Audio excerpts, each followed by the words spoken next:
Hello guys, आप सभी का कृष्णा ग्रुप ऑफ कॉलेज में स्वागत है। हमारा जो बीएड 2 वर्षीय प्रोग्राम है, हम उसके अंतर्गत बीएड फर्स्ट ईयर में अध्ययन कर रहे हैं। बीएड फर्स्ट ईयर में हमारा जो पेपर है उसका नाम है अधिगमकर्ता के रूप में विकास। हम अपने इस पेपर में सेकंड यूनिट में अध्ययन कर रहे हैं। सेकंड यूनिट के अंदर हमारा चैप्टर है, उसका नाम है मानसिक विकास, यानी कि बालक का मानसिक विकास किन किन क्रियाओं के द्वारा होता है। हमारा जो इस चैप्टर में आज का टॉपिक चल रहा है मानसिक विकास और शिक्षा, हम इसी पर अध्ययन करेंगे। शिक्षक को बालक के मानसिक विकास का पूर्ण ज्ञान होना आवश्यक है, यानी कि जब तक एक शिक्षक बालक के बारे में पूर्ण ज्ञान नहीं रख पाता है तो वह उसको कुछ भी सिखाने में असमर्थ होता है, क्योंकि बालक की अवस्था और उसके मानसिक स्तर के आधार पर शिक्षा बालक को दी जाएगी।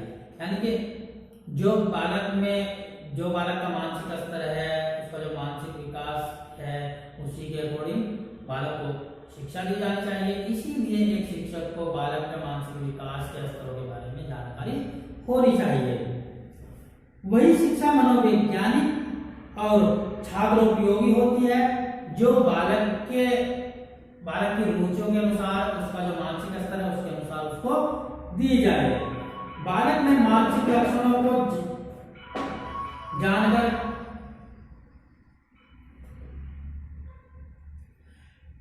शिक्षक शिक्षा की क्रिया को बहुत कुछ स्वाभाविक, सरल और लाभदायक बना सकता है। यानी कि जो बालकों के अंदर लक्षण होते हैं, उन्हीं के आधार पर वह उनको बहुत अच्छी तरह से लाभदायक बना सकता है। यानी कि ये कह सकते हैं कि छात्रोपयोगी शिक्षा बना सकता है, क्योंकि जब तक एक शिक्षक को बालक की इच्छाओं के बारे में, उसकी जो रुचियां हैं उनके बारे में जानकारी नहीं होगी, उसकी कठिनाई स्तरों के बारे में नहीं पता होगा, तो वह बालक को शिक्षा ग्रहण कराने में असमर्थ रहता है। इस संबंध में बालक की शिक्षा को निम्नलिखित बातों का विशेष ध्यान रखना चाहिए। यानी कि जब हम बालकों को शिक्षा दें, तो बालकों को शिक्षा देते समय बहुत सारी बातें हैं जिनका हमें विशेष रूप से ध्यान रखना होता है। नंबर 1 है, शिक्षक को बालक की आयु के स्तर के अनुसार सीखने के लिए, यानी कि सीखने के कार्य देकर मानसिक स्तर के अनुरूप देना चाहिए। यानी कि एक शिक्षक का कर्तव्य है कि जब वह बालकों को सीखने के लिए कार्य दे तो उसके स्तर की जानकारी उसे होना चाहिए और उसी के स्तर के अनुसार बालक को सीखने के कार्य दिए जाने चाहिए, जिससे वह आसानी से उस कार्य को कर सके। अगर हम बालक का जो स्तर है वह तो सरल कार्य करने का है और हम उसे कठिन कार्य करने के लिए दे देते हैं, तो उसको उसके इसमें बहुत कठिनाई होगी और वह उस काम को करेगा ही नहीं और अपनी शिक्षा में भी पिछड़ जाएगा। नेक्स्ट पॉइंट है हमारा, शिक्षक को पाठ्य वस्तु के चुनाव में यह ध्यान रखना चाहिए कि बालक का शब्द भंडार विकास की किस अवस्था विशेष में कितना होगा। यानी कि शैशवावस्था में कितना होगा, उसका बाल्यावस्था में कितना होगा, किशोरावस्था में कितना होगा, इस प्रकार से उनका जो शिक्षा स्तर है उसकी जानकारी एक शिक्षक को होनी चाहिए, जिससे बालक मानसिक विकास की अवस्थाओं पर पाठ्य पुस्तक को भली प्रकार से समझ सके। अगर हम बालक को उनके मानसिक स्तर के अनुसार पाठ्य पुस्तक नहीं देते हैं तो क्या होगा, उससे उनको बहुत ज्यादा प्रॉब्लम होगी, यानी कि वह उस पाठ्यक्रम को पढ़ ही नहीं पाएंगे, बहुत कठिनाई का सामना करना पड़ेगा उनको। नेक्स्ट पॉइंट है, बालक का मानसिक विकास उसके संतुलित शारीरिक विकास पर बहुत कुछ निर्भर करता है। यानी कि बालक का जो मानसिक विकास है, उसका जो शारीरिक विकास है, उसका जो संतुलन, यानी कि शारीरिक विकास का जो संतुलन है उस पर बहुत अधिक प्रभावित करता है। इसीलिए बालक के शारीरिक विकास की भी जानकारी होनी चाहिए, यानी कि तभी बालक का मानसिक विकास सही प्रकार से हो सकता है। बालक के शारीरिक स्वास्थ्य का पूर्ण ध्यान रखना चाहिए अध्यापक को। बालक को स्वास्थ्य और शरीर निर्माण के विषय में विशेष रूप से शिक्षा दी जानी चाहिए। यानी कि आप किस प्रकार से स्वस्थ रह सकते हो, आपका शरीर किस प्रकार से सही होगा, इसीलिए बालक को स्वास्थ्य शिक्षा का भी ज्ञान कराना चाहिए। तभी अगर बालक अपने स्वास्थ्य के बारे में बालक को ज्ञान होगा तो वह अपनी शिक्षा को यानी कि उसका जो मानसिक विकास है वह भी अच्छी प्रकार से हो सकता है। खेलों की व्यवस्था की जानी चाहिए और अच्छे व्यायामों का अभ्यास कराया जाना चाहिए जिससे कि बालकों का स्वास्थ्य सही रह सके और जब स्वास्थ्य सही होगा तो उनका मानसिक विकास भी सही प्रकार से होगा। हमारा नेक्स्ट पॉइंट है शिक्षक द्वारा अनुकरण, संग्रह, जिज्ञासा आदि प्रवृत्तियों को उकसाकर बालकों में अच्छी आदतें विकसित की जानी चाहिए। यानी कि एक शिक्षक का कर्तव्य होना चाहिए कि वह बालकों के अंदर जिज्ञासाएं पैदा करे जिससे कि वह अलग नई नई चीजें सीखने के लिए उत्सुक हो जाए, उनके अंदर अनुकरण करने की इच्छाएं पैदा करें जिससे कि वह किसी चीज का अनुकरण करके उसको सही से सीख सके। नेक्स्ट पॉइंट है हमारा सामूहिकता की प्रवृत्ति का लाभ उठाकर बालकों के लिए स्काउट तथा सामूहिक खेलों की व्यवस्था की जानी चाहिए जिसके माध्यम से बालकों में स्नेह, सहकारिता, सहयोग, संगठन, नेतृत्व, समाज सेवा आदि और देश प्रेम जैसी भावनाएं विकसित हो सके। क्योंकि जब हम उन बालकों को आपस में एक समुदाय के रूप में कार्य कराएंगे तो उनके अंदर भाईचारे की भावना का विकास होगा, उनके अंदर से यानी कि भेदभाव खत्म होगा, अमीर गरीब का भेदभाव खत्म होगा क्योंकि वह उस समय सभी एक समान महसूस करेंगे और एक दूसरे का किसी कार्य को करने में सहयोग करेंगे। इसीलिए विद्यालयों के अंदर स्काउट गाइडिंग जैसे प्रोग्राम है, सामूहिक खेल है, उनका आयोजन कराते रहना चाहिए।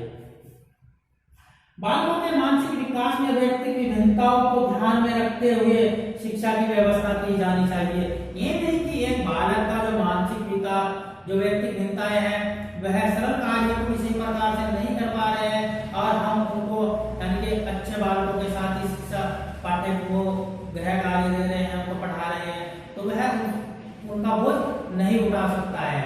इसीलिए जो उनकी व्यक्तिगत भिन्नताएं हैं उनकी व्यक्तिगत भिन्नताओं को ध्यान में रखते हुए ही उनकी शिक्षा की व्यवस्था की जानी चाहिए। यानी कि जैसे बालकों की रुचि है या जितना उनके अंदर यानी बुद्धि लब्धि है उसी के अनुसार उनको शिक्षा दी जानी चाहिए।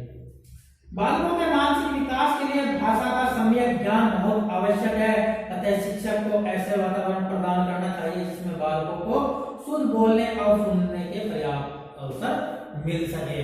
ये बात सत्य है कि बालकों को कुछ सीखने के लिए या उनका मानसिक विकास करने के लिए भाषा का ज्ञान बहुत ही आवश्यक होता है क्योंकि अगर हम भाषा के ज्ञान में यानी अशुद्ध उच्चारण करेंगे, अशुद्ध लिखेंगे, अशुद्ध सीखेंगे तो उससे बालकों का जो मानसिक विकास है वह प्रभावित होता है। इसलिए इस चीज का विशेष ध्यान रखना चाहिए कि बालकों को कुछ सिखाते समय या उनको वो मानसिक विकास करते समय भाषा का शुद्ध होना बहुत आवश्यक है। हमारा नेक्स्ट पॉइंट है बालकों को समतल वातावरण प्रदान किया जाना चाहिए क्योंकि समतल वातावरण प्रदान जब हम करेंगे उनको तो उसमें बालक अच्छी तरह से अपनी बातों को कह सकते हैं, अच्छे प्रकार से वह कुछ भी कार्य कर सकते हैं जिससे वह अधिक से अधिक वस्तुओं का निरीक्षण कर सकते हैं, अधिक से अधिक व्यक्तियों के संपर्क में आकर अपना मानसिक विकास कर सकते हैं। क्योंकि अगर बालकों को समतल वातावरण नहीं दिया जाएगा तो वह किसी से भी बात करते हुए भी हिचकिचाएंगे जिससे कि उनका मानसिक विकास सही प्रकार से नहीं होगा। लेकिन अगर उन्हें समतलता दी जाती है तो वह अपनी समतलता के द्वारा अलग अलग व्यक्तियों से बातचीत करेंगे, कुछ उनसे यानी कि जब हम एक दूसरे आदमी से बातचीत करते हैं तो उससे क्या होता है बहुत सारी चीजें हमें उनके द्वारा सीखने को मिल जाती है। ये नहीं कि बालक की शिक्षा एक कक्षा के अंदर ही पूरी होती है, नहीं, बालक जन्म से लेकर मृत्यु तक कुछ ना कुछ सीखता ही रहता है, यानी कि उसका मानसिक जो विकास है वह होता ही रहता है। क्योंकि हम जब अलग अलग लोगों के संपर्क में आएंगे, उनकी भाषा सुनेंगे, उनके विचार सुनेंगे तो उससे हमें भी बहुत कुछ सीखने को मिलता है। इसीलिए बालकों को समतल वातावरण की व्यवस्था की जानी चाहिए। हमारा नेक्स्ट पॉइंट है मानसिक योग्यताओं, झुकाव और रुचियों के आधार पर व्यक्ति को व्यवसायिक निर्देशन दिया जाना चाहिए जिससे वह अपने अच्छे व्यवहार को अपनाकर आजीविका कमा सके। यानी कि हम कह सकते हैं कि बालकों की जो योग्यताएं हैं, जो उनकी रुचियां हैं, उनको उन्हीं के अनुसार, उनकी योग्यता रुचियों के अनुसार ही कार्य करने के लिए निर्देशन दिया जाना चाहिए, जिससे कि वह आने वाले समय में अपना और अपने बच्चों का, अपने परिवार का भरण पोषण कर सके, अपनी जीविका चला सके, अपना जीवन यापन अच्छे से कर सके। क्योंकि अगर हम उनको उनकी रुचि के विरुद्ध कार्य करने के लिए प्रोत्साहित करें, तो उससे क्या होगा, वह अपना जीवन प्रकार से व्यतीत नहीं कर पाएगा। इसीलिए बालकों को बालकों की रुचि के अनुसार ही जिस कार्य को वह करना चाहते हैं या जिस क्षेत्र में वह जाना चाहते हैं, उनको उसी के अनुसार निर्देशन दिया जाना चाहिए। इससे लाभ होगा तो बहुत लाभ होता है, क्योंकि बालक अपनी रुचि के अनुसार जब कार्य करे तो वह काम को मन लगाकर करेंगे और उसी में अपने लक्ष्य काफी आसानी से कर पाएंगे और उनका जीवन और उनके परिवार का जीवन भी सुखमय हो जाएगा। सो गाइस, हमारा जो यह पॉइंट था मानवता और शिक्षा यह पूरा होता है। हम अपने नए टॉपिक के साथ आपको दोबारा मिलते हैं। तब तक के लिए धन्यवाद।